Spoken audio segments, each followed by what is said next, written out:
ਸਤਨਾਮ ਸ੍ਰੀ ਵਾਹਿਗੁਰੂ ਸਾਹਿਬ ਜੀ। ਸਤਿਗੁਰ ਸ਼ਰਣੀ ਜਾਏ, ਸੀਸ ਨਿਵਾਇਆ। ਗੁਰ ਚਰਨੀ ਚਿਤ ਲਾਏ, ਮੱਥਾ ਲਾਇਆ। ਗੁਰ ਮਤਿ ਹਿਰਦੈ ਵਸਾਏ, ਆਪ ਗਵਾਇਆ। ਗੁਰਮੁਖ ਸਹਿਜ ਸੁਭਾਏ, ਭਾਣਾ ਪਾਇਆ। ਸ਼ਬਦ ਸੁਰਤ ਲਿਵ ਲਾਗ, ਹੁਕਮ ਕਮਾਇਆ। ਸਾਧ ਸੰਗਤ ਭੈ ਜਾਏ, ਨਿਜ ਘਰ ਪਾਇਆ। ਚਰਨ ਕਵਲ ਪਤੀ ਆਏ, ਭਵਰ ਲਵਾਇਆ। ਸੁਖ ਸੰਪਤ ਪਰਚਾਏ, ਹਮਿਓ ਪੀਆਇਆ। ਧਨ ਜਣੇਂਦੀ ਮਾਏ, ਸਹਿਲਾਇਆ।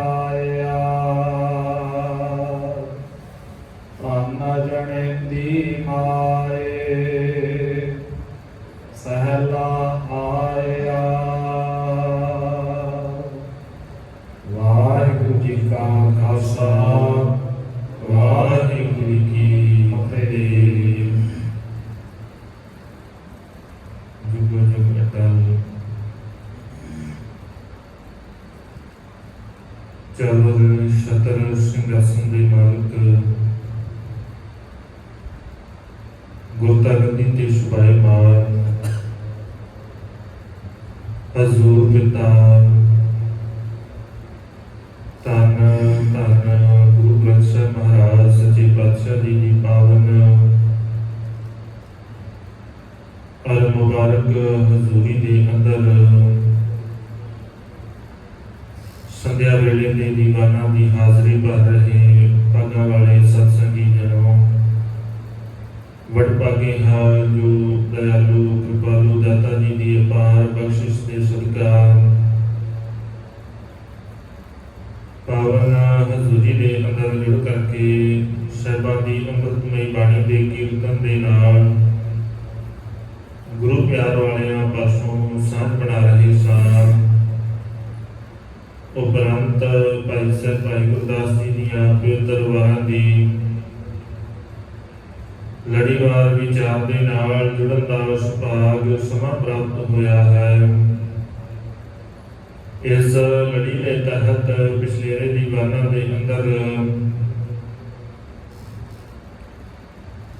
ਤੀਜੀ ਵਾਰ ਦੀਆਂ 19 ਪੌੜੀਆਂ ਦੀ ਵਿਚਾਰ ਆਪ ਸੰਤਾਂ ਦੇ ਨਾਲ ਸਾਂਝੀ ਕੀਤੀ।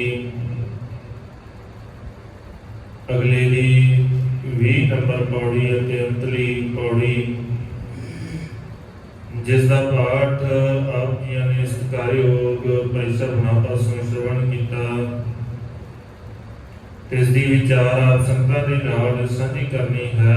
ਆਓ ਵਿਚਾਰਾਂ ਦੀ ਅਰੰਭਤਾ ਤੋਂ ਪਹਿਲਾਂ ਗੁਰੂ ਚਰਨਾਂ ਦੇ ਅੰਦਰ ਹਾਜ਼ਰੀ ਲਵਾਈਏ। ਬੜੇ ਪਿਆਰ ਅਤੇ ਅਦਬ ਸਹਿਤ ਆਖੋ ਜੀ ਸਤਨਾਮ ਸ੍ਰੀ ਵਾਹਿਗੁਰੂ ਸਾਹਿਬ ਜੀ। ਵਾਹਿਗੁਰੂ ਜੀ ਸਤਿਗੁਰ ਸ਼ਰਣੀ ਜਾਏ, ਸੀਸ ਨਿਵਾਇਆ। ਪਿਛਲੇ ਦੀਆਂ 2 ਪੌੜੀਆਂ ਦੇ ਅੰਦਰ ਭਾਈ ਗੁਰਦਾਸ ਜੀ ਨੇ ਜੋ ਸਾਨੂੰ ਉਪਦੇਸ਼ ਦਿੱਤਾ, ਜੋ ਸਮਝਾਉਣ ਦਾ ਯਤਨ ਕੀਤਾ, ਜਿਸ ਨੂੰ ਆਪਾਂ ਸੁੱਕੇ ਢੰਗ ਦੇ ਨਾਲ ਸਮਝਿਆ। ਪਹਿਲੀ ਪੌੜੀ ਦੇ ਅੰਦਰ ਜੋ ਕਿ 18 ਨੰਬਰ ਪੌੜੀ ਸੀ, ਇਸ ਦੇ ਵਿੱਚ ਭਾਈ ਗੁਰਦਾਸ ਜੀ ਨੇ ਮਨੁੱਖ ਦੇ ਫਰਜ਼ ਸਮਝਾਏ, ਜ਼ਿੰਮੇਵਾਰੀਆਂ, ਜੋ ਐਲੀਜੀਬਿਲਿਟੀ ਹੈ ਜ਼ਰੂਰੀ ਕੀ ਹੈ, ਸ਼ੁਰੂਆਤ ਕਿੱਥੋਂ ਕਰਨੀ ਪਏਗੀ, ਕਿਵੇਂ ਮੁਰੀਦ ਬਣਿਆ ਜਾ ਸਕਦਾ ਹੈ ਕਿਸੇ ਅਹੁਦੇ ਤੇ ਜਾਣ ਵਾਸਤੇ, ਕਿਹਨਾਂ ਚੀਜ਼ਾਂ ਦੀ ਬੜੀ ਜ਼ਰੂਰੀ ਹੈ, ਲੋੜ ਹੈ ਕਿ ਜੇ ਇਹ ਚੀਜ਼ਾਂ ਪੂਰੀਆਂ ਕਰਾਂਗੇ ਤੇ ਫਿਰ ਉਸ ਅਹੁਦੇ ਤੇ ਪਹੁੰਚ ਸਕਦੇ ਹਾਂ। ਉਸ ਅਹੁਦੇ ਤੇ ਪਹੁੰਚਣ ਤੋਂ ਬਾਅਦ ਫਰਜ਼ ਕੀ ਨੇ, 19 ਨੰਬਰ ਪੌੜੀ ਦੇ ਅੰਦਰ ਅਸੀਂ ਸਮਝਿਆ ਕਿ ਸਿੱਖ ਨੂੰ ਕਰਨਾ ਕੀ ਪਏਗਾ। ਸਿੱਖ ਤੇ ਬਣ ਗਿਆ, ਮੁਰੀਦ ਬਣ ਗਿਆ, ਹੁਣ ਤੇ ਕੋਈ ਜ਼ਿੰਮੇਵਾਰੀ ਹੈ। ਹੁਣ ਜ਼ਿੰਮੇਵਾਰੀ ਆ ਗਈ ਹੈ ਨਾ, ਪਹਿਲੋਂ ਤੇ ਕੋਈ ਚੱਕਰ ਨਹੀਂ ਸੀ ਕਿ ਪਹਿਲੋਂ ਜ਼ਿੰਮੇਵਾਰੀ ਨਹੀਂ ਹੈ। ਮੈਂ ਕਹਿ ਸਕਦਾ ਸੀ ਕਿ ਭਾਈ ਮੈਨੂੰ ਕੀ ਫਰਕ ਪੈਂਦਾ, ਮੈਂ ਜ਼ਿੰਮੇਵਾਰ ਥੋੜੀ ਨਾ। ਜਦੋਂ ਤੱਕ ਸਾਡੇ ਕੋਲ ਉਹਦਾ ਨਹੀਂ ਹੈ, ਸਾਡੇ ਕੋਲ ਇੱਕ ਬਹਾਨਾ ਹੈ ਕਿ ਭਾਈ ਮੈਂ ਜ਼ਿੰਮੇਵਾਰ ਨਹੀਂ ਆ, ਮੇਰੇ ਤੋਂ ਉੱਪਰ ਵਾਲਾ ਜ਼ਿੰਮੇਵਾਰ। ਜਿਸ ਦਿਨ ਮੇਰੇ ਕੋਲ ਉਹਦਾ ਆ ਜਾਏ ਫਿਰ ਮੈਂ ਜ਼ਿੰਮੇਵਾਰ, ਮੇਰੇ ਥੱਲੇ ਜੋ ਹੋਇਆ ਉਹਦਾ ਜਵਾਬ ਦੇ ਮੈਂ ਆ, ਉਹਦੀ ਰਿਸਪੌਂਸਿਬਿਲਿਟੀ ਮੇਰੇ ਉੱਤੇ ਆ ਕਿ ਕਿਉਂ ਹੋਇਆ, ਮੈਨੂੰ ਦੇਖਣਾ ਚਾਹੀਦਾ ਸੀ, ਨਹੀਂ ਹੋਇਆ ਤੇ ਕਿਉਂ ਨਹੀਂ ਹੋਇਆ, ਜੇ ਗਲਤ ਹੋਇਆ ਤੇ ਕਿਉਂ ਹੋਇਆ, ਮੈਂ ਜ਼ਿੰਮੇਵਾਰ ਹਾਂ। ਉਸ ਤੋਂ ਬਾਅਦ ਅੱਜ ਦੀ ਪੌੜੀ ਦੇ ਅੰਦਰ ਜਿਨ੍ਹਾਂ ਨੇ ਜ਼ਿੰਮੇਵਾਰੀਆਂ ਨਿਭਾਈਆਂ ਨੇ ਫਿਰ ਉਹਨਾਂ ਨੂੰ ਪ੍ਰਾਪਤੀ ਕੀ ਹੋਈ ਹੈ। ਹਾਂ, ਸੰਸਾਰ ਦੇ ਅੰਦਰ ਕਈ ਵਾਰ ਹੋ ਸਕਦਾ ਹੈ ਕੋਈ ਆਪਣੇ ਲਾਲਚ ਕਰਕੇ, ਸਵਾਰਥ ਦੇ ਕਰਕੇ ਤੁਹਾਡੇ ਭਾਵੇਂ ਕਿੰਨੇ ਚੰਗੇ ਕਿਰਦਾਰ ਦੇ ਨਾਲ ਤੁਸੀਂ ਜ਼ਿੰਮੇਵਾਰੀ ਨਿਭਾਈ ਹੋਵੇ, ਪਰ ਉਹ ਪੇਸ਼ਕਾਰੀ ਕਰਨ ਲੱਗਿਆ ਅੰਤ ਦੇ ਵਿੱਚ ਸਹੀ ਪੇਸ਼ਕਾਰੀ ਨਾ ਕਰੇ, ਉਹ ਵੱਖਰੀ ਗੱਲ ਹੈ। ਪਰ ਗੁਰੂ ਦੇ ਦਰ ਦੇ ਉੱਤੇ ਆ ਕੇ ਇਦਾਂ ਨਹੀਂ ਹੁੰਦਾ। ਇੱਥੇ ਤੇ ਇੱਕ ਘੜੀ ਦਾ ਕੀਤਾ ਹੋਇਆ ਕੰਮ ਵੀ ਗੁਰੂ ਦੇ ਦਰ ਦੇ ਉੱਤੇ ਪ੍ਰਵਾਨ ਹੈ। ਇੱਥੇ ਤੇ ਇੱਕ ਘੜੀ, ਅੱਧੀ ਘੜੀ ਵੀ ਜਪਿਆ ਹੋਵੇ ਨਾ ਕਿਤੇ ਨਾਮ ਗੁਰੂ ਦੇ ਮਾਰਗ ਦੇ ਉੱਤੇ, ਅੱਧੀ ਘੜੀ ਦੇ ਲਈ ਵੀ ਤੁਰੇ ਹੋਈਏ ਤੇ ਸਤਿਗੁਰੂ ਕਹਿੰਦੇ ਉਹ ਵੀ ਇੱਥੇ ਆ ਕੇ ਲੈ ਕੇ ਲੱਗੇਗਾ। ਇਹ ਨਹੀਂ ਵੀ ਤੂੰ ਕਰ ਦਿੱਤਾ, ਸੰਸਾਰ ਕਹਿ ਦੇਗਾ ਵੀ ਕਿੰਨੀ ਕੁ ਵੱਡੀ ਗੱਲ ਹੈ, ਪਰ ਗੁਰੂ ਦੇ ਦਰ ਦੇ ਉੱਤੇ ਤੇਰਾ ਹਰੇਕ ਪਲ, ਤੇਰਾ ਹਰੇਕ ਪੁਸਾਕ ਗਿਣਿਆ ਜਾਂਦਾ ਹੈ। ਤਾਂ ਮਾਲਕ ਕਹਿੰਦੇ ਨੇ ਸਾਸ ਗਿਰਾਸ ਧਿਆਏ ਮੇਰਾ ਹਰ ਹਰ, ਹਰੇਕ ਪਲ ਗਿਣਿਆ ਜਾਂਦਾ ਹੈ। ਜਿਸ ਪਲ ਦੇ ਨਾਲ ਅਸੀਂ ਚੰਗਾ ਕਰ ਰਹੇ ਉਹ ਵੀ ਗਿਣਿਆ ਜਾਂਦਾ ਹੈ, ਮਾੜਾ ਕਰ ਰਹੇ ਉਹ ਵੀ ਗਿਣਿਆ ਜਾਂਦਾ ਹੈ। ਤੇ ਸਤਿਗੁਰੂ ਕਹਿੰਦੇ ਫਿਰ ਜਿਹੜਾ ਗੁਰੂ ਦਾ ਸਿੱਖ ਹੈ, ਗੁਰੂ ਦਾ ਪਿਆਰਾ ਹੈ, ਉਹ ਗੁਰੂ ਦੇ ਕੋਲ ਆ ਕੇ, ਗੁਰੂ ਦੀ ਸ਼ਰਨ ਚ ਆ ਕੇ ਸਤਿਗੁਰ ਸ਼ਰਣੀ ਜਾਏ ਸੀਸ ਨਿਵਾਇਆ, ਗੁਰੂ ਦੀ ਸ਼ਰਨ ਚ ਜਾ ਕੇ ਸੀਸ ਨਿਵਾਉਂਦਾ ਹੈ। ਗੁਰੂ ਦੀ ਸ਼ਰਨ ਚ ਜਾ ਕੇ ਉਹ ਆਪਣੇ ਆਪ ਨੂੰ ਝੁਕਾ ਦਿੰਦਾ ਹੈ, ਸਮਰਪਿਤ ਕਰ ਦਿੰਦਾ ਹੈ ਤੇ ਮਾਲਕ ਨਾਲ ਹੀ ਇਹ ਵੀ ਸਮਝਾ ਦਿੰਦੇ ਨੇ। ਸਤਿਗੁਰੂ ਕਹਿੰਦੇ ਇੱਥੇ ਬੜੇ ਨੇ, ਇੱਕ ਨਹੀਂ ਹੈ, ਬਹੁਤ ਨੇ ਇੱਥੇ ਸੰਸਾਰ ਦੇ ਅੰਦਰ ਜਿਹੜੇ ਨਿਮਦੇ ਨੇ, ਪਰ ਕਾਹਦੇ ਵਾਸਤੇ? ਸਭ ਕੋ ਨਿਮੈ ਆਪ ਕੋ, ਪਰ ਕੋ ਨਿਮੈ ਨਾ ਕੋਈ, ਤਾਰ ਤਾਰਾਜੂ ਤੋਲੀਆ ਨਿਮੈ ਸੋ ਗੌਰਾ ਹੋਏ, ਅਪਰਾਧੀ ਦੂਣਾ ਨਿਮੈ ਜੋ ਹੰਤਾ ਮਿਰਗਾ ਹੈ। ਸਤਿਗੁਰੂ ਕਹਿੰਦੇ ਦੇਖ ਸੰਸਾਰ ਦੇ ਅੰਦਰ ਬੜੇ ਨੇ, ਇੱਕ ਥੋੜੀ ਨਾ ਝੁਕਦਾ ਹੈ, ਪਰ ਝੁਕਦੇ ਕਾਹਦੇ ਵਾਸਤੇ? ਸਭ ਕੋ ਨਿਮੈ ਆਪ ਕੋ। ਮੈਂ ਆਪਣੇ ਲਈ ਝੁਕ ਰਿਹਾ, ਮੈਂ ਕਿਸੇ ਦੇ ਖਾਤਰ ਨਹੀਂ ਝੁਕ ਰਿਹਾ, ਮੈਂ ਆਪਣੇ ਸਵਾਰਥ ਦੇ ਲਈ ਝੁਕਦਾ ਹਾਂ, ਮੈਂ ਆਪਣੀਆਂ ਲੋੜਾਂ ਦੇ ਲਈ, ਆਪਣੀਆਂ ਜ਼ਰੂਰਤਾਂ ਦੇ ਲਈ ਝੁਕ ਰਿਹਾ। ਮੈਂ ਇਸ ਕਰਕੇ ਨਹੀਂ ਝੁਕਦਾ ਗੁਰੂ ਦੇ ਕੋਲ ਕਿ ਸਤਿਗੁਰੂ ਤੇਰੀ ਸ਼ਰਨ ਚ ਆਏ ਆ, ਭਰੋਸਾ ਲੈ ਕੇ ਆਏ ਆ, ਤੇਰੀ ਬਖਸ਼ਿਸ਼ ਦੇ ਨਾਲ ਆਏ, ਇਸ ਕਰਕੇ ਤੇ ਹੁੰਦੇ ਨਹੀਂ। ਤੇਰੀ ਨਜ਼ਰ ਦੇ ਅੰਦਰ ਪ੍ਰਵਾਨ ਹੋਣਾ ਹੈ, ਤੇਰੇ ਕੋਲੋਂ ਬਖਸ਼ਿਸ਼ਾਂ ਲੈਣੀਆਂ, ਇਸ ਕਰਕੇ ਤੇ ਆਏ। ਮਾਲਕ ਕਹਿੰਦੇ ਫਿਰ ਆਏ ਕਾਹਦੇ ਵਾਸਤੇ ਆ? ਸਭ ਕੋ ਨਿਮੈ ਆਪ ਕੋ, ਪਰ ਕੋ ਨਿਮੈ ਨਾ ਕੋਈ, ਸਭ ਆਪਣੇ ਲਈ। ਮਾਲਕ ਕਹਿੰਦੇ ਇੱਕ ਗੱਲ ਚੇਤਾ ਰੱਖੀ, ਜੇ ਨਿਵ ਜਾਏਗਾ ਧਰ ਤਾਰਾਜੂ ਤੋਲੀਆ ਨਿਮੈ ਸੋ ਗੌਰਾ, ਗੌਰਾ ਵੱਡਾ, ਉਹ ਵੱਡਾ ਗਿਣਿਆ ਜਾਂਦਾ ਜਿਹੜਾ ਨਿਵਦਾ ਹੈ। ਤਰਾਜੂ ਦੇ ਉੱਤੇ ਕੋਈ ਵਸਤ ਰੱਖੀ ਹੋਵੇ ਦੋਵਾਂ ਪਲੜਿਆਂ ਦੇ ਵਿੱਚ, ਜਿਹੜਾ ਪਾਸਾ ਨੀਵਾ ਹੋ ਜਾਏ ਉਹਦੀ ਕੀਮਤ ਜ਼ਿਆਦਾ ਪੈਂਦੀ ਹੈ। ਉਹਨੂੰ ਕਹਿੰਦਾ ਵੀ ਇਹ ਜ਼ਿਆਦਾ ਕੀਮਤੀ, ਇਹ ਜ਼ਿਆਦਾ ਹੈ, ਦੂਜਾ ਪਾਸਾ ਘੱਟ ਹੈ। ਮਾਲਕ ਕਹਿੰਦੇ ਫਿਰ ਇੱਥੇ ਦੇਖ ਰੱਖ ਕੇ ਧਰ ਤਾਰਾਜੂ ਤੋਲੀਆ ਨਿਮੈ ਸੋ ਗੌਰਾ ਹੋਏ। ਮਾਲਕ ਕਹਿੰਦੇ ਫਿਰ ਵੀ ਕਿਤੇ ਭੁਲੇਖਾ ਨਾ ਰਹਿ ਜਾਵੇ, ਇਹ ਵੀ ਖਿਆਲ ਕਰਨੀ। ਇਹ ਜ਼ਰੂਰੀ ਨਹੀਂ ਹੈ ਵੀ ਹਰੇਕ ਚੀਜ਼ ਝੁਕਣ ਵਾਲੀ ਕੀਮਤੀ ਹੋਵੇ, ਦੂਜੇ ਪਾਸੇ ਹੋ ਸਕਦਾ ਉਸ ਤੋਂ ਮਹਿੰਗਾ ਪਦਾਰਥ ਹੋਵੇ ਪਰ ਗਿਣਤੀ 'ਚ ਘੱਟ ਹੋਵੇ, ਇਹ ਵੀ ਹੋ ਸਕਦਾ ਹੈ ਨਾ। ਇਹ ਝੁਕਣ ਵਾਲਾ ਸਤਿਗੁਰੂ ਕਹਿੰਦੇ ਵੱਡਾ ਹੈ, ਪਰ ਨਾਲ ਹੀ ਮਾਲਕ ਨੇ ਕਹਿ ਦਿੱਤਾ ਅਪਰਾਧੀ ਗੁਣਾ ਨੇ ਚੇਤਾ ਰੱਖੀ, ਕਿਤੇ ਅਪਰਾਧੀ ਤੇ ਨਹੀਂ ਹੋ ਸਕਦਾ ਜਿਹੜਾ ਉੱਚਾ ਹੈ, ਦੂਜੇ ਪਾਸੇ ਉਹਦੀ ਕੀਮਤ ਜ਼ਿਆਦਾ ਹੋਵੇ, ਭਾਰ ਘੱਟ ਹੋਵੇ, ਇਦਾਂ ਵੀ ਹੋ ਸਕਦਾ ਹੈ ਨਾ। ਇੱਕ ਪਾਸੇ ਕੋਲਾ ਪਿਆ ਤੇ ਬਹੁਤ ਭਾਰਾ ਹੈ, ਦੂਜੇ ਪਾਸੇ हीरे का एक छोटा जिहा टुकड़ा पिया है, हुण वो पासा तो उच्चा होएगा ना, पर कीमत उसकी ज्यादा है। मालक ने भी ख्याल करी, अपराधी दूना निवे, माड़ा बंदा ज्यादा निवदा है, अपराधी जिहड़ा है ना ज्यादा निवेगा। वो संसार दे के चुकेगा, वो गुरु नूं दिखाएगा कि मैं बहुत चुकदा जी। परमानंद पुरोहित वर्गे बड़े आउंदे ने जिहड़े कहंदे असीं बड़ा चुकदे आ जी, साडे अंदर ते निमरता ही बड़ी है। गल कहते इत्थे वो भी प्रवान नहीं है, झुकना प्रवान है, पर अपराधी वाला झुकना प्रवान नहीं, जिहड़ा सिर्फ ते सिर्फ अपने स्वार्थ के लिए झुक रहा है, वो प्रवान नहीं होएगा। अपराधी दूना निवै, सतगुरु कहंदे होर है जिहड़ा निवदा है।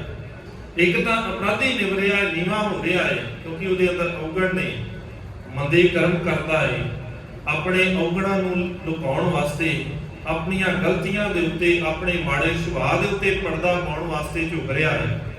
दूजा वो जो हंता मृगा एक शिकारी है, झुकते वो भी बड़ा रहा, वो झुक रहा है किसी के भले दे लिए नहीं है, झुकदा जरूर है, पर यह नहीं कि वो झुकण दे नाल किसी का कोई भला हो रहा है।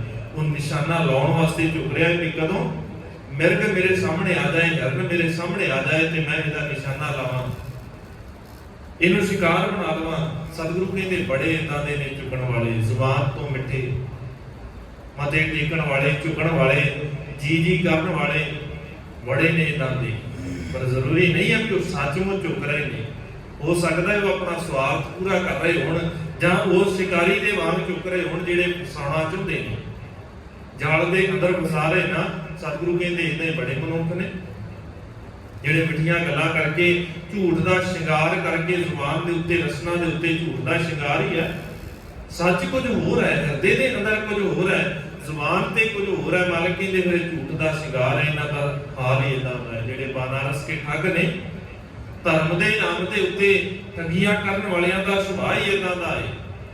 वो बाहरों बड़े धर्मी देखते हैं, जिन्होंने नानक साहब महाराज सच्चे पातशाह बयान करते हैं, पढ़ पुस्तक संध्या बादन, सिल पूजस बगुल समादन, मुख झूठ विभूखण सारन। मूह दे उत्ते झूठ का शिंगार किया होया है, गहने पाए हुए ने झूठ दे, जिवें गहने बड़े लिशकदे ने ना, इहदा झूठ भी इदां ही लिशकदा पिया है। संसार नूं लगदा है बड़ा सच्चा है, पर है असल दे विच अंदर झूठ। सुभाਅ अगले वर्गा है, मुख झूठ विभूखण सारन, त्रिपाल तिहाल विचारन, गल माला तिलक ललाटन, दोए धोती वस्त्र कपाटन। सतगुरु कहते हैं सुभाਅ है इहदा, अभेख है इहदा, जिहड़ा अंदर सच नहीं है। जे अंदर सच होवे ते मुख उजला होएगा। इत्थे कल्ले मुख उजले लैके, कोई इशनान करके, सोहणे कपड़े पा के, बड़ा धर्मी बन के, जरूरी नहीं है कि अंदरों भी धर्मी होएगा। अंदरों धर्मी होना एक वक्री बात है, पर बाहरों धर्मी होना सौखा काम। इतने सौखा है ना, किन्ने ने समाज के अंदर है कोई गिनती, किन्ने धर्मी ने, किन्ने धर्म के नाम के उत्ते डेरे ने, किन्ने धर्म के नाम के उत्ते पंथ चलते हैं, है कोई गिनती? किन्ना कुछ चल रहा है, कोई है घाटा तो नहीं है ना। एक एक पिंड दे विच देख लीए किन्ना धर्म है, जे देखना होवे बाहरी तौर के उत्ते ते किन्ना धर्म है ना। अज मैं पढ़ रहा सी, किसी ने पाया सी, हुशियारपुर के नेड़े का एक पिंड है, उत्थे गिनती कोई नहीं है, 4 गुरुद्वारा साहब ने, उत्थे 4-5 पीरां दीयां जगहां ने, 5-7 मंदिर ने, उत्थे होर जठेरियां दीयां जगहां जिथे रब दा नाम लिया जाता है। इदां दीयां बड़ियां थावां बणीਆਂ ने कि जिहड़े कहंदे असीं धर्मी आ। ते पिंड दे हाल, असल दे विच पिंड दे हाल किदां दे ने, जिहड़ा उत्थे स्कूल है ना, उस स्कूल का वाटर कूलर खराब होए नूं कई साल हो गए। इन्ने धर्मी आ, इन्ने धर्मी आ कि गुरुद्वारे बना लए, 4 मंदिर बना लए, पीरां दीयां जगहां बना लईआं। हरेक ने अपने अकीदे के अनुसार धर्म कमाउण दा ढंग लभ लिया, पर धर्म जिवें कमाउणा सी उह छड्डिया। वो समझिया ही नहीं करना की सी। भाई गुरदास जी कहते गुरु दे कोल आउणा सी, गुरु दी शरण च आउणा सी। जदों शरण च आ जाते, फिर शरण च आउण दा भाव हुंदा है कि मैं तेरी शरण च आ, हुण जिवें तू कहेगा उदा चलांगा। शरण ते ही है ना, हुण मैं अपनी सियाणप नहीं वरतांगा, जिवें तू कहेगा उदा करांगा। ते सतगुरु की कहंदे ने, मालक ने किते कहा कि भाई आ धर्म के स्थान बना दिओ, बहुते नहीं सतगुरु की कहते सी भाई गुरदास जी ने बयान किया ना, मालिक का जो टीचा सी, मालिक ने जिहड़ा उपदेश मिशन शुरू किया सी वो की सी, घर घर अंदर धर्मशाल होवे कीर्तन सदा विसूर। हर घर के अंदर कोई इदां दा घर ना होवे जिहड़ी धर्मशाल ना होवे, हरेक घर के अंदर सच की गल हुंदी होवे, हरेक घर के अंदर उस मालिक की पावन बाणी की गल हुंदी होवे। घर घर बाबा गावी है, वजन ताल मृदंग बाबा, घर घर के अंदर बाबा गाना चाहिए सी। अज असीं घरां 'च नहीं गा रहे, जिन्ना को गाउने आ धार्मिक स्थानां ते इत्थे ते सिखना सी, आके इतों सिर्फ सीखण आउणा सी कि किद्दां गाउणा है, की करना है, बस इन्ना काम सी इत्थे आउण दा। इत्थे आके गुरु नूं मिल के पुछ के जाना सी भी सतगुरु मैं की करना है, घर जाके मैं काम ते चलिया, सतगुरु की करना है, उत्थे जाके किवें काम करना है, इत्थे ते पुछण आउणा सी। असीं सोच लिया भी बस जो करना है इत्थे ही करना, इत्थे ही करना, जो भी करना है सिੱਖਿਆ सी बाहरों है, करदे इत्थे आके। चाहिदा ते इह सी भी सिੱਖਦੇ गुरु दे कोलों, करदे बाहर जाके। ਅਸੀਂ ਸਿੱਖ ਕੇ ਬਾਹਰੋਂ ਹੁੰਨੇ ਆ, ਦੁਨੀਆ ਦੇ ਕੋਲੋਂ ਧਰਮ ਕਿਵੇਂ ਕਮਾਉਣਾ ਹੈ, ਸਤਿਗੁਰੂ ਦੇ ਕੋਲ ਆ ਕੇ ਅਰਦਾਸ ਕਿਵੇਂ ਕਰਨੀ ਹੈ, ਸਤਿਗੁਰੂ ਦੀ ਸੇਵਾ ਕਿਵੇਂ ਕਰਨੀ ਹੈ, ਬੰਦਿਆਂ ਨੂੰ ਪੁੱਛ ਕੇ ਤੇ ਗੁਰੂ ਦੇ ਕੋਲ ਆਉਂਦੇ ਆ। ਚਾਹੀਦਾ ਤੇ ਇਸ ਵੀ ਗੁਰੂ ਨੂੰ ਪੁੱਛਦੇ ਵੀ ਸਤਿਗੁਰੂ ਜੀਣਾ ਹੈ ਕਿਵੇਂ ਜੀਣਾ ਹੈ, ਉਹ ਸਿਖਾ ਦੇ। ਤੇਰੇ ਕੋਲ ਆਏ ਆ, ਸਿੱਖਣਾ ਹੈ ਵੀ ਜੀਣਾ ਕਿਵੇਂ ਹੈ, ਸਮਾਜ ਦੇ ਅੰਦਰ ਰਹਿਣਾ ਕਿਵੇਂ ਹੈ, ਤੇਰੇ ਕੋਲੋਂ ਸਿੱਖਣਾ ਹੈ। ਸਤਿਗੁਰੂ ਧਰਮ ਦੀ ਕਾਜ ਕਰਨੀ ਹੈ, ਧਰਮ ਦਾ ਕੰਮ ਕਰਨਾ ਹੈ, ਕਿਵੇਂ ਕਰਨਾ ਹੈ ਤੁਸੀਂ ਸਿਖਾ ਦਿਓ। ਸਤਿਗੁਰੂ ਰਾਜਨੀਤਿਕ ਅਹੁਦਾ ਲੈਣਾ ਹੈ, ਕਿਵੇਂ ਕਰਨਾ ਹੈ, ਮੇਰੇ ਕੋਲ ਆ ਅਹੁਦਾ ਹੈ, ਮੈਂ ਜ਼ਿੰਮੇਵਾਰੀ ਕਿਵੇਂ ਨਿਭਾਵਾਂ, ਤੁਸੀਂ ਸਿਖਾ ਦਿਓ। ਸਤਿਗੁਰੂ ਮੈਨੂੰ ਅੱਜ ਫਰਜ਼ ਮਿਲ ਲੱਗਾ ਹੈ, ਮੈਂ ਪਤੀ ਦਾ ਫਰਜ਼ ਨਿਭਾਉਣਾ ਹੈ, ਤੁਸੀਂ ਸਿਖਾ ਦਿਓ। ਮੈਂ ਪਤਨੀ ਦਾ ਫਰਜ਼ ਨਿਭਾਉਣਾ ਹੈ, ਤੁਸੀਂ ਸਿਖਾ ਦਿਓ। ਮਾਲਕ ਦੀ ਅੱਜ ਬਾਪ ਬਣ ਲੱਗਾ ਹੈ, ਮੈਨੂੰ ਦੱਸਿਓ ਵੀ ਕੀ ਕਰਨਾ ਹੈ ਬਾਅਦ ਵਿੱਚ। ਇੱਥੇ ਤੇ ਸਿੱਖਣਾ ਸੀ ਨਾ ਆ ਕੇ। ਸਤਿਗੁਰੂ ਨੂੰ ਪੁੱਛਦੇ ਆ ਕੇ ਮਾਲਕ ਜੀ ਪੁੱਤਰ ਦਾ ਫਰਜ਼ ਨਿਭਾਉਣਾ ਹੈ, ਧੀ ਦਾ ਫਰਜ਼ ਨਿਭਾਉਣਾ ਹੈ, ਕੀ ਕਰਨਾ ਹੈ। ਇਹ ਤੇ ਕੀਤਾ ਨੇ ਸਿੱਖ ਕੇ ਬਾਹਰੋਂ ਆ ਕੇ ਸੰਸਾਰ ਦੇ ਕੋਲੋਂ ਇਹ ਜਾ ਕੇ ਗੁਰੂ ਨੂੰ ਮਿਲ ਲਿਓ, ਏਦਾਂ ਜਾ ਕੇ ਮੱਥਾ ਟੇਕ ਲਿਓ, ਏਦਾਂ ਨੂੰ ਪਰਿਕਰਮਾ ਕਰ ਲਿਓ, ਉੱਥੇ ਜਾ ਕੇ ਪ੍ਰਸ਼ਾਦ ਲੈ ਲਿਓ ਤੇ ਘਰ ਨੂੰ ਆ ਜਾਓ। ਸੰਸਾਰ ਕੋਲੋਂ ਸਿੱਖ ਕੇ ਤੇ ਗੁਰੂ ਦੇ ਕੋਲ ਆ ਕੇ ਸਾਨੂੰ ਲੱਗਾ ਵੀ ਅਸੀਂ ਕਮਾ ਲਿਆ ਧਰਮ, ਪਰ ਇੱਥੇ ਚਾਹੀਦਾ ਸੀ ਸ਼ਰਨ ਚ ਆਉਣਾ। ਭਾਈ ਗੁਰਦਾਸ ਸਿੰਘ ਕਹਿੰਦੇ ਗੁਰੂ ਦੀ ਸ਼ਰਨ ਚ ਆ, ਸਤਿਗੁਰ ਸ਼ਰਣੀ ਜਾਏ ਸੀਸ ਨਿਵਾਇਆ। ਗੁਰੂ ਦੀ ਸ਼ਰਨ ਚ ਜਾ ਕੇ ਸੀਸ ਨਵਾ, ਤੇ ਮਾਲਕ ਕਹਿੰਦੇ ਵੀ ਇਕੱਲਾ ਉਦਾਂ ਹੀ ਦੁਨੀਆ ਦੇ ਕੋਲੋਂ ਸਿੱਖ ਕੇ ਆ ਕੇ ਸੀਸ ਨਿਵਾਉਣਾ ਹੈ ਨਾ, ਫਿਰ ਪਰਵਾਰ ਨੇ ਸੀਸ ਨਿਵਾਇਆ ਕਿਆ ਥੀਆ। ਜਾਂ ਹਿਰਦਾ ਸ਼ੁੱਧੇ ਜਾਣੇ, ਜੇ ਗੁਰੂ ਦੀ ਗੱਲ ਨਹੀਂ ਮੰਨਣੀ ਤੇ ਮੱਥਾ ਟੇਕਿਆ ਵੀ ਪਰਵਾਰ ਨਹੀਂ, ਕਿਸੇ ਕੰਮ ਨਹੀਂ। ਕਿਸ ਲੇਖੇ ਕਿਸ ਅਰਥ ਹੈ ਉਹ ਮੱਥਾ ਟੇਕਿਆ, ਜਿੱਥੇ ਆ ਕੇ ਗੁਰੂ ਨੂੰ ਮੱਥਾ ਤੇ ਟੇਕ ਲਿਆ ਤੇ ਗੁਰੂ ਦੀ ਗੱਲ ਕੋਈ ਮੰਨੀ ਨਾ। ਮੱਥਾ ਟੇਕਣ ਦਾ ਤੇ ਭਾਵੇਂ ਸੀ ਨਾ ਵੀ ਸ਼ਰਨ ਚਾਹੇ ਆ, ਤੇ ਸਤਿਗੁਰੂ ਕਹਿੰਦੇ ਇੱਥੇ ਆ ਕੇ ਮੱਥਾ ਤੇ ਟੇਕੀ ਜਾਣਾ, ਹੀ ਕੀਤਾ ਕੀ ਹੈ, ਪ੍ਰਵਾਨ ਤੇ ਨਹੀਂ ਆ। ਕਿੰਨੇ ਨੇ ਇਦਾਂ ਦੇ ਜਿਹੜੇ ਰੋਜ਼ਾਨਾ ਸਤਿਗੁਰੂ ਨੂੰ ਮੱਥਾ ਟੇਕਦੇ ਸਨ ਪਰ ਪ੍ਰਵਾਨ ਨਹੀਂ ਹੋਏ। ਪ੍ਰਵਾਨ ਉਹ ਹੋਏ ਜਿਹੜੇ ਆਪਣੇ ਆਪ ਨੂੰ ਛੱਡ ਕੇ ਗਏ, ਜਿਹੜੇ ਗੁਰੂ ਦੇ ਕੋਲ ਆ ਕੇ ਆਪਣੇ ਆਪ ਨੂੰ ਛੱਡ ਗਏ। ਸਤਿਗੁਰੂ ਕਹਿੰਦੇ ਪ੍ਰਵਾਨ ਉਹੀ ਹੋਣਗੇ, ਨਹੀਂ ਤੇ ਇੱਥੇ ਬੜੀਆਂ ਲੈਣਾ ਲੱਗਦੀਆਂ ਨੇ। ਸੇਵਕ ਸਿੱਖ ਪੂਜਣ ਸਭ ਆਵੈ, ਸਭ ਗਾਵੈ ਹਰ ਹਰ ਉਤਮ ਬਾਣੀ ਗਾਵਿਆ ਸੁਣਿਆ ਤਿਨ ਕਾ ਹਰ ਥਾਏ ਪਾਵੈ। ਜਿਨ ਸਤਿਗੁਰ ਕੀ ਆਗਿਆ ਸਤ ਸਤ ਕਰਨਾ, ਸਤ ਸਤ ਕਰਕੇ ਜਿਨ੍ਹਾਂ ਨੇ ਮੰਨੀ ਹੈ, ਜਿਨ੍ਹਾਂ ਨੇ ਆ ਕੇ ਗੁਰੂ ਦੇ ਕੋਲ ਭਗਤੀ ਕੀਤੀ ਹੈ। ਭਗਤੀ ਦਾ ਤਰੀਕਾ ਹੈ ਨਾ, ਧੰਨ ਗੁਰੂ ਅਰਜਨ ਸਾਹਿਬ ਮਹਾਰਾਜ ਸੱਚੇ ਪਾਤਸ਼ਾਹ ਨੂੰ ਪੁੱਛੀਏ, ਮਾਲਕ ਦੀ ਭਗਤੀ ਕਰਨੀ ਹੈ, ਉਸਤਤ ਕਰਨੀ ਹੈ, ਸਿਫਤ ਸਲਾਹ ਕਰਨੀ ਹੈ, ਨਾਮ ਜਪਣਾ ਹੈ, ਕਿਵੇਂ ਜਪੀਏ। ਤੇ ਸਤਿਗੁਰੂ ਬਖਸ਼ਿਸ਼ ਕਰਦੇ ਨੇ, ਉਸਤਤ ਮਨ ਮੈਂ ਕਾਰਨ ਨਿਰੰਕਾਰ। ਉਸਤਤ ਕਿਹਦੀ ਕਰਨੀ ਹੈ? ਪਹਿਲੀ ਗੱਲ ਇਹ ਸਮਝ ਲੈ ਕਿ ਉਸਤਤ ਕਰਨੀ ਕਿਹਦੀ ਹੈ? ਨਿਰੰਕਾਰ ਦੀ, ਜਿਹਦਾ ਕੋਈ ਆਕਾਰ ਨਹੀਂ ਹੈ, ਕਿਸੇ ਸਰੀਰ ਦੀ ਨਹੀਂ, ਕਿਸੇ ਬੰਦੇ ਦੀ ਨਹੀਂ। ਉਸਤਤ ਬੰਦਿਆਂ ਦੀ ਨਹੀਂ ਕਰਨੀ, ਅਸੀਂ ਬੰਦਿਆਂ ਦੀ ਉਸਤਤ ਕਰਦੇ ਹਾਂ। ਸਤਿਗੁਰੂ ਕਹਿੰਦੇ ਇੱਥੇ ਬੰਦਿਆਂ ਦੀ ਉਸਤਤ ਨਹੀਂ, ਤਸਵੀਰਾਂ ਦੀ ਉਸਤਤ ਨਹੀਂ, ਆਕਾਰਾਂ ਦੀ ਉਸਤਤ ਨਹੀਂ, ਮੂਰਤੀਆਂ ਦੀ ਉਸਤਤ ਨਹੀਂ। ਉਸਤਤ ਕਰਨੀ ਹੈ ਤੇ ਕਿਹਦੀ ਕਰਨੀ ਹੈ? ਉਸਤਤ ਮਨ ਮੈਂ ਕਾਰਨ ਨਿਰੰਕਾਰ। ਕਰਨੀ ਕਿਵੇਂ ਹੈ? ਮਨ ਦੇ ਵਿੱਚ ਦਿਖਾ ਕੇ ਨਹੀਂ, ਦੂਜਿਆਂ ਨੂੰ ਭਰਮਾ ਕੇ ਨਹੀਂ ਕਿ ਮੈਂ ਧਰਮੀ ਹਾਂ। ਸਤਿਗੁਰੂ ਕਹਿੰਦੇ ਅਗਲੀ ਗੱਲ ਜਿਹੜੀ ਜ਼ਰੂਰੀ ਸੀ ਉਹ ਕਿਵੇਂ ਕਰਨੀ ਹੈ? ਫਿਰ ਉਸਤਤ ਕਰਨ ਦਾ ਤਰੀਕਾ ਕੀ ਹੈ? ਕਰ ਮਨ ਮੇਰੇ ਸਤ ਵਿਵਹਾਰ, ਸੱਚਾ ਵਿਵਹਾਰ ਕਰ। ਸੱਚਾ ਵਿਹਾਰ, ਕਿਰਦਾਰ ਘੜ, ਤੇਰਾ ਜੀਣ ਦਾ ਤਰੀਕਾ ਬੜਾ ਵਧੀਆ ਹੋਵੇ, ਬਿਹੇਵੀਅਰ ਚੰਗਾ ਹੋਵੇ, ਸਮਾਜ ਦੇ ਅੰਦਰ ਰਹਿਣਾ ਤੈਨੂੰ ਹੁੰਦਾ ਹੋਵੇ। ਆਹ ਹੈ ਅਸਲ ਦੇ ਵਿੱਚ ਉਸਤਤ ਕਰਨ ਦਾ ਤਰੀਕਾ, ਗੁਰੂ ਦੇ ਕੋਲੋਂ ਸਿੱਖ ਕੇ। ਫਿਰ ਇਹ ਸ਼ਰਣੀ ਆਇਆ ਹੋਇਆ ਸਤਿਗੁਰੂ ਦੇ ਕੋਲ ਆਇਆ ਪ੍ਰਵਾਨ ਹੋ ਸਕਦਾ ਹੈ। ਗੁਰ ਚਰਨੀ ਚਿਤ ਲਾਏ ਮੱਥਾ ਲਾਇਆ, ਗੁਰ ਚਰਣੀ ਚਿਤ ਲਾਏ ਮੱਥਾ ਲਾਇਆ। ਮੱਥਾ ਲਾਇਆ, ਮੱਥਾ ਟੇਕਿਆ। ਅਸੀਂ ਟੇਕਦੇ ਰੋਜ਼ਾਨਾ, ਪਰ ਟੇਕਣਾ ਕਿਵੇਂ ਹੈ? ਭਾਈ ਗੁਰਦਾਸ ਜੀ ਕਹਿੰਦੇ ਟੇਕਣ ਦਾ ਤਰੀਕਾ ਕੀ ਹੈ?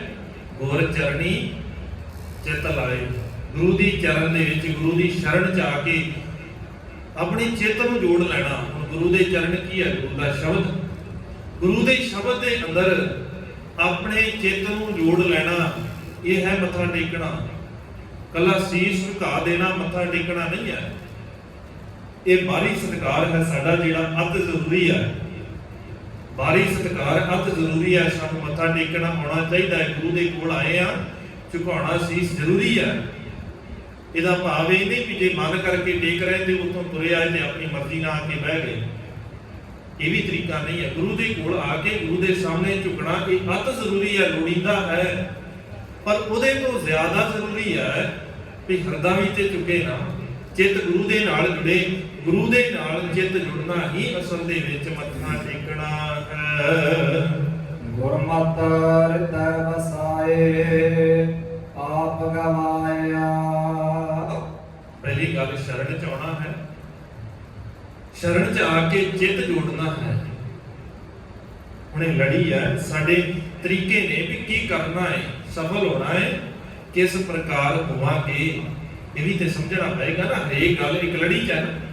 ਪਹਿਲੀ ਗੱਲ ਸੀ ਸ਼ਰਨ ਚ ਆਉਣਾ ਹੈ, ਦੂਜੀ ਗੱਲ ਸੀ ਮੱਥਾ ਟੇਕਣ ਦਾ ਭਾਵ ਕੀ ਹੈ? ਚਿੱਤ ਲਾਉਣਾ, ਚਿੱਤ ਜੋੜਨਾ। ਤੇ ਅਗਲੇ ਦੀ ਗੱਲ ਗੁਰਮਤਿ ਹਿਰਦੈ ਵਸਾਏ, ਗੁਰੂ ਦੀ ਮੱਤ ਨੂੰ ਹਿਰਦੇ ਦੇ ਅੰਦਰ ਵਸਾਉਣਾ। ਮਨ ਤੂੰ ਜੋਤ ਸਰੂਪ ਹੈ। ਆਪਣਾ ਮੂਲ ਪਛਾਣ ਤੇ ਮੂਲ ਪਛਾਣਿਆ ਕਿਵੇਂ ਜਾਏਗਾ? ਮੂਲ ਪਛਾਣਨ ਦਾ ਕੋਈ ਤਰੀਕਾ ਹੈ ਨਾ, ਹਰੇਕ ਕੰਮ ਕਰਨ ਦਾ ਕੋਈ ਤਰੀਕਾ ਹੈ। ਉਹ ਤਰੀਕਾ ਕੀ ਹੈ? ਸਤਿਗੁਰੂ ਕਹਿੰਦੇ ਗੁਰੂ ਤੇਰੇ ਨਾਲ ਹੈ, ਔਰ ਚੇਤਾ ਰੱਖੀ ਮਨ ਤੂੰ ਜੋਤ ਸਰੂਪ ਹੈ। ਆਪਣਾ ਮੂਲ ਪਛਾਣ, ਮਨ ਹਰਜੀ ਤੇਰੇ ਨਾਲ ਹੈ। ਗੁਰਮਤਿ ਰੰਗ ਮਾਣ, ਗੁਰੂ ਦੀ ਮੱਤ ਦੇ ਰਾਹੀਂ ਗੁਰਮਤਿ ਹਿਰਦੈ ਵਸਾਏ। ਗੁਰੂ ਦੀ ਮੱਤ ਦੇ ਰਾਹੀਂ ਜਿਸ ਦਿਨ ਰੰਗ ਮਾਣੇਗਾ, ਗੁਰੂ ਦੀ ਮੱਤ ਨੂੰ ਹਿਰਦੇ 'ਚ ਵਸਾਏਗਾ।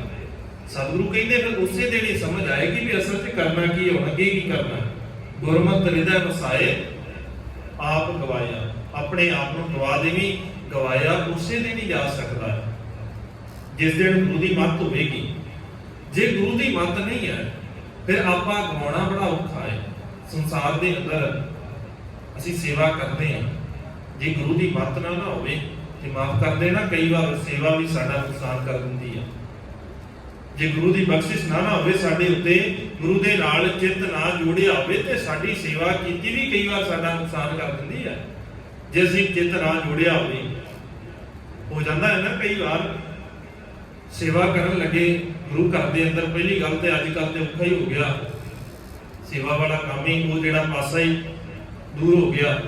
ਅਸੀਂ ਆਪਣੇ ਬਰਤਨ ਪ੍ਰਸ਼ਾਦਾ ਛਕਣ ਤੋਂ ਬਾਅਦ, ਲੰਗਰ ਛਕਣ ਤੋਂ ਬਾਅਦ, ਪਰਸੋਂ ਨੂੰ ਸੰਗਰਾਂਦ ਹੈ, ਸ਼ਾਮ ਦੇ ਦੀਵਾਨ ਸਜਣਗੇ, ਉਸ ਤੋਂ ਬਾਅਦ ਦੇਖਿਆ ਜੀ ਸਾਡੇ ਕੋਲੋਂ ਆਪਣਾ ਥਾਲ ਚੁੱਕ ਕੇ ਰੱਖਣਾ ਬੜਾ ਔਖਾ ਲੱਗਦਾ। ਅਸੀਂ ਸੇਵਾ ਤੇ ਕੀ ਕਰਨੀ ਹੈ? ਬਾਹਰੀ ਤੌਰ ਦੇ ਉੱਤੇ ਸੇਵਾ ਵੀ ਕਰਨੀ ਸਾਨੂੰ ਔਖੀ ਲੱਗਣ ਲੱਗ ਗਈ ਹੈ। ਗੁਰੂ ਦੇ ਦਰ ਤੇ ਉਦਾਂ ਅਸੀਂ ਚਾਹੁੰਦੇ ਹਾਂ ਪ੍ਰਵਾਨ ਹੋ ਜਾਈਏ, ਦਿਖੀਏ ਧਰਨੀ, ਪਰ ਇੰਨਾ ਕੰਮ ਵੀ ਸਾਨੂੰ ਔਖਾ ਲੱਗਦਾ ਆਪਣਾ ਹੀ ਥਾਲ ਚੁੱਕ ਕੇ ਰੱਖ ਦਈਏ। ਤੇ ਮਾਲਕ ਕੀ ਕਹਿੰਦੇ ਨੇ? ਸਤਿਗੁਰੂ ਕਹਿੰਦੇ ਜੇ ਤੂੰ ਸੇਵਾ ਕਰਦਾ ਨਹੀਂ ਤੇ ਪ੍ਰਵਾਨ ਨਹੀਂ ਹੈ, ਤੇ ਸੇਵਾ ਕਰਨ ਲੱਗਿਆ ਖਿਆਲ ਕਰੀ ਸੇਵਾ ਤੇਰੀ ਸਫਲ ਹੋ ਜਾਏਗੀ ਜੇ ਗੁਰੂ ਸਮਝ ਲਵੇ, ਗੁਰੂ ਨੂੰ ਪ੍ਰਵਾਨ ਹੋ ਜਾਵੇ, ਗੁਰੂ ਨੂੰ ਚੰਗੀ ਲੱਗੇ। ਔਰ ਗੁਰੂ ਨੂੰ ਚੰਗੀ ਤਾਂ ਲੱਗੇਗੀ ਜੇ ਗੁਰੂ ਦੇ ਕੋਲੋਂ ਸਿੱਖ ਕੇ ਕਰਾਂਗੇ। ਸਾਡੀ ਸੇਵਾ ਸਾਡਾ ਨੁਕਸਾਨ ਕਿਵੇਂ ਕਰਦੀ? ਜੇ ਕਿਤੇ ਕਰਨ ਲੱਗ ਜਾਈਏ ਨਾ, ਗੁਰੂ ਦੀ ਮੱਤ ਨਾ ਹੋਵੇ, ਫਿਰ ਅਸੀਂ ਦੂਜਿਆਂ ਨੂੰ ਦੱਸਦੇ ਉਦਾਂ ਹੀ ਨਾ ਚਾਹੁੰਦੇ ਹੋਏ, ਸਾਹਮਣੇ ਵਾਲਾ ਨਾ ਪੁੱਛੇ ਹਾਂ ਫਿਰ ਵੀ ਅਸੀਂ ਉਦਾਂ ਹੀ ਦੱਸਦੇ, ਪੈਸੇ ਤੇ ਮੈਂ ਛੇਤੀ ਆ ਜਾਣਾ ਸੀ, ਉਹਨਾਂ ਮੈਂ ਅੱਜ ਸੋਚਿਆ ਵੀ ਸੇਵਾ ਕਰ ਲਈਏ, ਮੈਂ ਤਾਂ ਲੇਟ ਹੋ ਗਿਆ, ਪੁੱਛਿਆ ਨਹੀਂ ਸੀ ਕਿਸੇ ਨੇ, ਪਰ ਮੈਂ ਦੱਸਣਾ ਚਾਹੁੰਦਾ ਵੀ ਮੈਂ ਸੇਵਾ ਕਰਕੇ ਆਇਆ। ਜੇ ਮੈਂ ਦੱਸਿਆ ਨਾ ਤੇ ਕਿਸੇ ਨੂੰ ਪਤਾ ਕਿੱਦਾਂ ਲੱਗੇਗਾ? ਤੇ ਜੇ ਪਤਾ ਨਾ ਲੱਗਾ ਕਿਹਨੂੰ ਤੇ ਕੋਈ ਵਡਿਆਈ ਕਿਵੇਂ ਕਰੇਗਾ ਵੀ ਭਾਈ ਤੂੰ ਬੜਾ ਸੇਵਾਦਾਰ ਹੈ? ਕਿਵੇਂ ਕੋਈ ਕਹੇਗਾ ਵੀ ਹਾਂ ਭਾਈ ਸੇਵਾ ਕਰਦਾ ਹੈ? ਪਤਾ ਵੀ ਤੇ ਲੱਗਣਾ ਚਾਹੀਦਾ ਹੈ, ਦੱਸਣਾ ਵੀ ਤੇ ਪਏਗਾ ਨਾ ਮੈਂ ਜੀ ਸੇਵਾ ਕੀਤੀ ਹੈ। ਇਸੇ ਦੀ ਇੱਕ ਉਦਾਹਰਨ ਹੈ, ਮਾਫ ਕਰ ਦੇਣਾ, ਇਸੇ ਦੀ ਇੱਕ ਉਦਾਹਰਨ ਹੈ ਵੀ ਅਸੀਂ ਦੂਜਿਆਂ ਨੂੰ, ਇੱਕ ਪਾਸੇ ਅਸੀਂ ਕਹਿੰਦੇ ਆ ਸੇਵਾ ਕਰਨੀ ਹੈ, ਦੂਜੇ ਪਾਸੇ ਅਸੀਂ ਦੂਜਿਆਂ ਨੂੰ ਦੱਸਣਾ ਬੜਾ ਜ਼ਰੂਰੀ ਸਮਝਦੇ ਆ। ਇਹੀ ਸੇਵਾ ਸਾਡੀ ਕਿਸੇ ਲੇਖੇ ਨਹੀਂ ਲੱਗਦੀ। ਮਾਲਕ ਕਹਿੰਦੇ ਨਾ, ਤੀਰਥ ਵਰਤ ਅਰਦਾਨ ਕਰ, ਮਨ ਮੈਂ ਧਰੈ ਗੁਮਾਨ, ਨਾਨਕ ਨਿਫਲ ਜਾਤ ਤੇ ਜਿਉ ਪੁੰਚਰ ਇਸ਼ਨਾਨ। ਜਿਵੇਂ ਹਾਥੀ ਦਾ ਇਸ਼ਨਾਨ ਕਰਾਇਆ ਹੋਵੇ ਬੜਾ ਵਧੀਆ ਕਰਕੇ, ਪਰ ਉਹਦਾ ਇੱਕ ਸੁਭਾਅ ਹੈ, ਉਹ ਪਾਣੀ ਚੋਂ ਬਾਹਰ ਨਿਕਲੇਗਾ, ਰੇਤਾ ਚੁੱਕ ਕੇ ਮਿੱਟੀ ਚੁੱਕ ਕੇ ਆਪਣੇ ਉੱਤੇ ਪਾ ਲਊਗਾ। ਸਤਿਗੁਰੂ ਕਹਿੰਦੇ ਇਦਾਂ ਹੀ ਤੇ ਤੇਰੀ ਸੇਵਾ ਵੀ ਹੈ, ਤੂੰ ਵੀ ਤੇ ਇਦਾਂ ਹੀ ਧਰਮ ਦੇ ਕਾਰਜ ਕਰਦਾ ਹੈ ਨਾ। ਤੀਰਥ ਵਰਤ ਦਾਨ ਸੇਵਾ ਪੁੰਨ ਜਿੰਨੇ ਮਰਜ਼ੀ ਕਰੀ ਜਾ, ਜੇ ਦਿਖਾਉਣ ਲੱਗ ਗਿਆ ਮਨ ਮੈਂ ਧਰੈ ਗੁਮਾਨ, ਹੰਕਾਰ ਮਨ ਦੇ ਅੰਦਰ ਹੈ, ਰੱਖੀ ਬੈਠਾ ਹੈ ਕਿ ਮੈਂ ਧਰਮੀ ਆ, ਸਤਿਗੁਰੂ ਕਹਿੰਦੇ ਫਿਰ ਪ੍ਰਵਾਨ ਨਹੀਂ। ਇਦਾਂ ਦੀ ਇੱਕ ਨਿਸ਼ਾਨੀ ਹੈ, ਮਾਫ ਕਰ ਦੇਣਾ, ਸਾਡੀ ਹਉਮੈ ਦਾ ਪ੍ਰਗਟਾਵਾ ਕਰਦੀ ਹੈ। ਜਦੋਂ ਅਸੀਂ ਕੋਈ ਦਾਨ ਕਰਦੇ ਆ ਨਾ, ਉਸ ਦਾਨ ਦੇ ਉੱਤੇ ਸਾਡਾ ਮੋਟਾ ਮੋਟਾ ਨਾਮ ਲਿਖਿਆ ਹੋਣਾ ਚਾਹੀਦਾ ਹੈ। ਸਾਡੀਆਂ ਆਉਣ ਵਾਲੀਆਂ ਪੀੜ੍ਹੀਆਂ, ਉਹਨਾਂ ਦੀਆਂ ਆਉਣ ਵਾਲੀਆਂ ਪੀੜ੍ਹੀਆਂ ਨੂੰ ਪਤਾ ਲੱਗਣਾ ਚਾਹੀਦਾ ਹੈ ਕਿ ਐਸ ਕਮਰੇ ਦੀ ਸੇਵਾ ਸਾਡੇ ਬਾਪੂ ਨੇ ਕਰਾਈ ਸੀ, ਉਹਦਾ ਪ੍ਰਵਾਨ ਨਹੀਂ ਹੋਣੀ। ਸਾਨੂੰ ਇਹਦਾ ਲੱਗਦਾ ਹੈ, ਪਰ ਇੱਥੇ ਤੇ ਸੇਵਾ ਹੀ ਉਹ ਪ੍ਰਵਾਨ ਹੈ। ਇੱਥੇ ਧਨ ਦੀ ਅਹਿਮੀਅਤ ਨਹੀਂ ਹੈ, ਇੱਥੇ ਮਾਇਆ ਦੀ ਅਹਿਮੀਅਤ ਨਹੀਂ, ਇੱਥੇ ਤੇ ਅਹਿਮੀਅਤ ਸੀ ਭਾਵਨਾ ਦੀ। ਤੇ ਸਾਡੀ ਭਾਵਨਾ ਤੇ ਸੀ ਕਿ ਦੂਜਿਆਂ ਨੂੰ ਦੱਸਣਾ ਵੀ ਅਸੀਂ ਸੇਵਾ ਕਰਾਈਏ। ਸਾਡੀ ਭਾਵਨਾ ਤੇ ਇਹੀ ਸੀ ਨਾ ਕਿ ਦੂਜਿਆਂ ਨੂੰ ਪਤਾ ਲੱਗਣਾ ਚਾਹੀਦਾ ਹੈ। ਤੇ ਸਤਿਗੁਰੂ ਕਹਿੰਦੇ ਫਿਰ ਕੀ ਫਾਇਦਾ ਹੋਇਆ? ਜਿਹਨੂੰ ਪਤਾ ਲੱਗਣਾ ਚਾਹੀਦਾ ਸੀ ਉਹ ਬਿਨਾਂ ਨਾਂ ਲਿਖਾਏ ਪਤਾ ਲੱਗ ਜਾਣਾ ਸੀ, ਪਰ ਨਹੀਂ। ਅਸੀਂ ਕੀ ਚਾਹੁੰਦੇ ਆ? ਸੰਸਾਰ ਨੂੰ ਪਤਾ ਲੱਗੇ। ਤੇ ਮਾਲਕ ਕਹਿੰਦੇ ਫਿਰ ਦੂਜਿਆਂ ਨੂੰ ਖੁਸ਼ ਕਰਦਾ ਰਹੇ, ਦੂਜਿਆਂ ਨੂੰ ਹੀ ਖੁਸ਼ ਕਰਦਾ ਹੈ। ਸੰਸਾਰ ਨੂੰ ਖੁਸ਼ ਕਰਦੇ ਆ ਅਸੀਂ ਨਿਰੰਕਾਰ ਨੂੰ ਪਾਸੇ ਕਰ ਲੈਂਦੇ ਆ, ਨਿਰੰਕਾਰ ਨੂੰ ਭੁੱਲ ਜਾਂਦੇ ਆ ਕਿ ਉਹਨੂੰ ਸਾਰਾ ਕੁਝ ਪਤਾ ਹੈ। ਮੈਂ ਕੀ ਦਾਨ ਕਰ ਰਿਹਾ, ਮੈਂ ਕੀ ਸੇਵਾ ਕਰ ਰਿਹਾ, ਮੈਂ ਕੀ ਭੇਟਾ ਕਰ ਰਿਹਾ, ਉਹਨੂੰ ਪਤਾ ਹੈ। ਇੱਥੇ ਤੇ ਭੇਟਾ ਹੀ ਅਸਲ ਦੇ ਵਿੱਚ ਪ੍ਰਵਾਨ ਹੈ, ਜਿਹੜੀ ਆਪਣੀ ਸੁਰਤ ਨੂੰ ਰੱਖ ਦੇਵੇਗਾ, ਆਪਣੀ ਸਿਆਣਪ ਨੂੰ ਰੱਖ ਦੇਵੇਗਾ। ਤੇ ਮਾਲਕ ਕਹਿੰਦੇ ਜ਼ਰੂਰੀ ਹੈ ਗੁਰੂ ਦੀ ਮੱਤ ਨੂੰ ਆਪਣੇ ਹਿਰਦੇ ਦੇ ਅੰਦਰ ਵਸਾ ਕੇ ਗੁਰੂ ਦੇ ਦਰ ਦੇ ਉੱਤੇ ਆਇਆ ਕਰ। ਮੁਖ ਸਹਿਜ ਸੁਭਾਏ ਭਾਣਾ ਧਾਇਆ। ਇਹ ਗੁਰਮੁਖ ਦੀ ਨਿਸ਼ਾਨੀ ਹੈ, ਉਹ ਸਹਿਜ ਸੁਭਾਅ ਟਿਕਾ ਦੇ ਅੰਦਰ ਰਹਿੰਦਾ ਹੈ। ਔਰ ਸਾਰਿਆਂ ਤੋਂ ਵੱਡੀ ਗੱਲ, ਉਹਨੂੰ ਗੁਰੂ ਦਾ ਭਾਣਾ ਵਧੀਆ ਲੱਗਦਾ ਹੈ। ਭਾਣਾ ਭਾਇਆ ਚੰਗਾ ਲੱਗਦਾ ਹੈ ਭਾਣਾ। ਉਹ ਕਹਿੰਦਾ ਹੈ ਕਿ ਸਤਿਗੁਰੂ ਜੋ ਤੂੰ ਬਖਸ਼ਿਸ਼ ਕਰੇ, ਜਿਵੇਂ ਤੂੰ ਰੱਖੇਗਾ ਉਸੇ ਤਰੀਕੇ ਦੇ ਨਾਲ ਰਹਿਣਾ ਸੌਖਾ ਹੈ। ਜਿਉਂ ਬੁਲਾਵੇ ਤਿਉਂ ਬੋਲੇ ਸੁਆਮੀ, ਕੁਦਰਤ ਕਵਣ ਹਮਾਰੀ। ਸਤਿਗੁਰੂ ਜਿਵੇਂ ਬੁਲਾਵੇਗਾ ਉੱਥੇ ਹੀ ਬੈਠ ਜਾਵਾਂਗੇ, ਉਦਾਂ ਹੀ ਬੋਲਣਾ ਸ਼ੁਰੂ ਕਰ ਦੇਵਾਂਗੇ। ਜਿੱਥੇ ਭੇਜੇਗਾ ਉੱਥੇ ਚਲਾ ਜਾਵਾਂਗਾ। ਸਤਿਗੁਰੂ ਜਿਵੇਂ ਤੂੰ ਬਖਸ਼ਿਸ਼ ਕਰੇ, ਜਿਵੇਂ ਤੇਰਾ ਹੁਕਮ ਹੋਵੇ, ਮੈਨੂੰ ਉਹੀ ਚੰਗਾ ਹੈ। ਸ਼ਬਦ ਸੁਰਤ ਨਿਰਲਾਗ ਹੁਕਮ ਕਮਾਇਆ।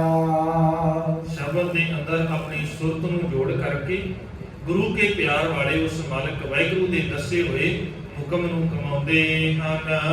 ਸਾਧ ਸੰਗਤ ਪੈ ਜਾਏ ਨਿਜ ਘਰ ਪਾਇਆ। ਗੁਰੂ ਦੀ ਸੰਗਤ ਦੇ ਵਿੱਚ ਆ ਕੇ, ਗੁਰੂ ਦੇ ਕੋਲ ਬੈਠ ਕਰਕੇ, ਹਿਰਦੇ ਦੇ ਅੰਦਰ ਮਾਲਕ ਦਾ ਭੈ ਪੈਦਾ ਕਰਕੇ ਤੇ ਆਪਣੇ ਉਸ ਨਿਜ ਘਰ ਦੇ ਅੰਦਰ, ਸੁਰਤ ਵਾਲੇ ਘਰ ਦੇ ਅੰਦਰ, ਹਿਰਦੇ ਘਰ ਦੇ ਅੰਦਰ ਉਹ ਸਹਿਜ ਵਾਲਾ ਜਿਹੜਾ ਸੁਭਾਅ ਹੈ ਉਹ ਟਿਕ ਜਾਂਦਾ ਹੈ। ਚਰਨ ਕਵਲ ਪਤੀ ਆਏ ਭਵਰ ਲੁਭਾਇਆ। ਇਦਾਂ ਦਾ ਸੁਭਾਅ ਹੈ, ਚਰਨ ਕਮਲ ਪਤੀ ਆਏ ਭਵਰ ਲੁਭਾਇਆ। ਸਤਿਗੁਰੂ ਕਹਿੰਦੇ ਚਰਨਾਂ ਦੇ ਅੰਦਰ ਗੁਰੂ ਦੇ ਇਦਾਂ ਮਨ ਜੋੜ ਲਿਆ ਕਰ, ਜਿਵੇਂ ਭੌਰਾ ਮਨ ਜੋੜ ਕੇ ਰੱਖਦਾ ਹੈ ਨਾ ਕਮਲ ਫੁੱਲ ਦੇ ਅੰਦਰ। ਜਿਸ ਪ੍ਰਕਾਰ ਉਹਦਾ ਮਨ ਜੁੜਿਆ ਹੋਇਆ ਹੈ, ਉਸੇ ਪ੍ਰਕਾਰ ਗੁਰੂ ਦੇ ਚਰਨਾਂ ਨਾਲ ਮਨ ਜੋੜਿਆ ਕਰ। ਸੁਖ ਸੰਪਤ ਪਰ ਜਾਏ ਅਮਿਓ ਪੀ ਆਇਆ। ਫਿਰ ਅੰਮ੍ਰਿਤ ਰਸ ਪੀਆ ਕਰ। ਕਿੱਥੋਂ ਮਿਲੇਗਾ ਉਹ ਅੰਮ੍ਰਿਤ ਰਸ? ਗੁਰੂ ਦੇ ਸ਼ਬਦ ਦੇ ਰਾਹੀਂ। ਹਰ ਕੀਰਤ ਹਮਰੀ ਰਹਿਰਾਸ। ਇਸ ਰਹਿਰਾਸ ਦੇ ਵਿੱਚੋਂ, ਇਸ ਪੂੰਜੀ ਦੇ ਵਿੱਚੋਂ ਤੈਨੂੰ ਉਹ ਸਦੀਵੀ ਸੁਖ ਮਿਲ ਜਾਏਗਾ, ਸਦੀਵੀ ਆਨੰਦ ਮਿਲ ਜਾਵੇਗਾ। ਮਨ ਜਣਿਤੀ ਮਾਏ ਪਹਿਲਾ ਆਇਆ। ਉਹ ਮਾਂ ਧੰਤਾ ਦੇ ਯੋਗ ਹੈ ਜਿਨੇ ਐਸੇ ਗੁਰਮੁਖ ਨੂੰ ਜਨਮ ਦਿੱਤਾ ਹੈ, ਜਿਹਦਾ ਆਇਆ ਹੋਇਆ ਸੰਸਾਰ ਦੇ ਉੱਤੇ ਸਫਲ ਹੋ ਗਿਆ, ਤੇ ਸਫਲ ਉਹਨਾਂ ਦਾ ਹੋਇਆ ਜਿਨ੍ਹਾਂ ਨੇ ਗੁਰੂ ਦੇ ਵਿੱਚ ਚਿੱਤ ਜੋੜਿਆ ਹੈ, ਗੁਰੂ ਦੇ ਸ਼ਬਦ ਦੇ ਵਿੱਚ ਚਿੱਤ ਜੋੜਿਆ। ਨਹੀਂ ਤੇ ਕਬੀਰ ਸਾਹਿਬ ਕਹਿੰਦੇ ਨੇ, ਕਈ ਵਾਰ ਸਾਨੂੰ ਇਦਾਂ ਲੱਗਦਾ ਹੈ ਨਾ ਵੀ ਇਹ ਸੰਸਾਰ ਦੀਆਂ ਅਵਸਥਾ ਭੋਗਣਾ ਹੀ ਸੁੱਖ ਹੈ, ਸੰਸਾਰ ਦੇ ਅੰਦਰ ਇੰਨਾ ਕਮਾਇਆ ਜੀ, ਮੈਂ ਸਾਰੀ ਜ਼ਿੰਦਗੀ ਬੜਾ ਸੁਖੀ ਰਿਹਾ। ਸਾਨੂੰ ਵੀ ਲੱਗਦਾ ਹੈ ਵੀ ਇਹਨੇ ਤੇ ਬੜੇ ਮੰਦੇ ਕੰਮ ਕੀਤੇ ਸਾਰੀ ਜ਼ਿੰਦਗੀ, ਇਹਨੂੰ ਤੇ ਬੜੇ ਸੁੱਖ ਮਿਲਦੇ ਨੇ। ਤੇ ਕਬੀਰ ਸਾਹਿਬ ਇਹ ਗੱਲ ਕਹਿੰਦੇ ਚੇਤਾਵਨੀ ਦਿੰਦਾ ਮੈਂ ਤੈਨੂੰ ਇੱਕ ਵਾਰ ਨਹੀਂ ਦੇਣਾ, ਤੈਨੂੰ ਭੁਲੇਖਾ ਨਾ ਰਹਿ ਜਾਏ ਕਿਤੇ। ਕਬੀਰ ਇਹ ਚੇਤਾਵਨੀ ਮਤ ਸਹਿਸਾ ਰਹਿ ਜਾਏ ਕਿਤੇ, ਤੈਨੂੰ ਭਰਮ ਰਹਿ ਜਾਏ ਹਿਰਦੇ ਦੇ ਅੰਦਰ ਵੀ ਮੈਂ ਬੜਾ ਕਮਾ ਲਿਆ। ਕਹਿੰਦੇ ਪਰ ਕਿੰਨਾ ਕੁ ਕਮਾਇਆ, ਕਿੰਨਾ ਕੁ ਸੁੱਖ ਮਾਣਿਆ। ਕਹਿੰਦੇ ਇੰਨਾ ਕੁ ਸੁੱਖ ਮਾਣਿਆ ਵੀ ਕਿਤੇ ਜਾ ਕੇ ਦੁਕਾਨ ਦੇ ਉੱਤੇ ਕਿਸੇ ਠੇਲੇ ਦੇ ਉੱਤੇ ਕੋਈ ਵਸਤ ਲਈਏ ਨਾ, ਕਿਤੇ ਗੁੜ ਲੈ ਲਿਆ, ਕਿਤੇ ਜਾ ਕੇ ਅਸੀਂ 2 ਕਿਲੋ ਮੂੰਗਫਲੀ ਲੈਣੀ ਹੋਵੇ, ਪਰ ਇੱਕ ਸਾਡਾ ਸੁਭਾਅ ਹੈ ਉਥੋਂ ਨਾ ਅਸੀਂ ਖਰੀਦਣ ਤੋਂ ਪਹਿਲਾਂ ਜਾਂ ਬਾਅਦ ਦੇ ਵਿੱਚ ਕਿਤੇ ਅੰਗੂਰ ਲਏ ਹੁਣ 2-4 ਨਾ ਅਸੀਂ ਬਾਅਦ ਵਿੱਚ ਚਾਹੁੰਦੇ ਆ ਵੀ ਉੱਥੋਂ ਚੁੱਕ ਲਈਏ, ਕਿਲੋ ਖਰੀਦਣ ਤੋਂ ਬਾਅਦ ਫਿਰ ਵੀ ਚਾਹੁੰਦੇ ਆ ਵੀ 2-4 ਤੇ ਇੱਥੋਂ ਚੁੱਕ ਲਈਏ ਨਾ ਖਾਣ ਵਾਸਤੇ। ਵੀਰ ਸਾਹਿਬ ਕਹਿੰਦੇ ਬਸ ਇੰਨਾ ਕੁ ਸੁੱਖ ਜਿਹੜਾ ਤੂੰ ਮਾਣਿਆ ਹਾਲ ਤੱਕ, ਜਿਹੜਾ ਬਾਅਦ ਵਿੱਚ ਚੁੱਕਿਆ ਹੈ ਨਾ, ਕਿਲੋ ਤੋਂ ਬਾਅਦ ਜਿਹੜਾ ਚੁੱਕਿਆ ਹੈ, ਬਸ ਇੰਨਾ ਕੁ ਆਨੰਦ ਤੂੰ ਮਾਣਿਆ। ਪਾਛਾ ਭੋਗ ਜੋ ਭੋਗਵੈ ਤੈਨੂੰ ਕੋ ਗੁੜ ਲੈ ਖਾਏ। ਸਾਰਾ ਕੁਝ ਖਰੀਦਣ ਤੋਂ ਬਾਅਦ ਦੁਕਾਨਦਾਰ ਨੂੰ ਕੋਈ ਕਵੇ ਵੀ ਭਲਿਆ ਹੁਣ ਮਾਸਾ ਮੂੰਹ ਤੇ ਮਿੱਠਾ ਕਰਾ ਦੇ, ਆ ਗੁੜੀ ਖਵਾ ਦੇ ਹੁਣ, ਬਸ ਉਹ ਜਿੰਨਾ ਕੁ ਸਾਰਾ ਸਮਾਨ ਲੈਣ ਤੋਂ ਬਾਅਦ ਗੁੜ ਖਾਦਾ ਹੈ ਨਾ, ਵੀਰ ਸਾਹਿਬ ਕਹਿੰਦੇ ਜਿੰਨਾ ਸੰਸਾਰ ਦੇ ਅੰਦਰ ਹਾਲੇ ਤੱਕ ਸੁੱਖ ਮਾਣਿਆ ਬਸ ਉਹ ਗੁੜ ਦੇ ਬਰਾਬਰ। ਸਤਿਗੁਰੂ ਸਮਤ ਬਖਸ਼ ਦੇਣ, ਸਾਨੂੰ ਸਮਝ ਆ ਜਾਏ, ਗੁਰੂ ਦੀ ਮੱਤ ਆ ਜਾਏ, ਗੁਰੂ ਦੇ ਦੱਸੇ ਮਾਰਗ ਦੇ ਉੱਤੇ ਤੁਰ ਕਰਕੇ ਸਫਲ ਹੋਣ ਦਾ ਵੱਲ ਤਰੀਕਾ ਸਾਨੂੰ ਸਮਝ ਆ ਜਾਏ। ਵਿਚਾਰਾਂ ਕਰਦੇ ਆਪਣੀਆਂ ਬੇਅੰਤ ਭੁੱਲਾਂ ਦੀ ਖਿਮਾ। ਬੁਲਾਓ ਜੀ ਫਤਿਹ, ਆਖੋ ਜੀ ਵਾਹਿਗੁਰੂ ਜੀ ਕਾ ਖਾਲਸਾ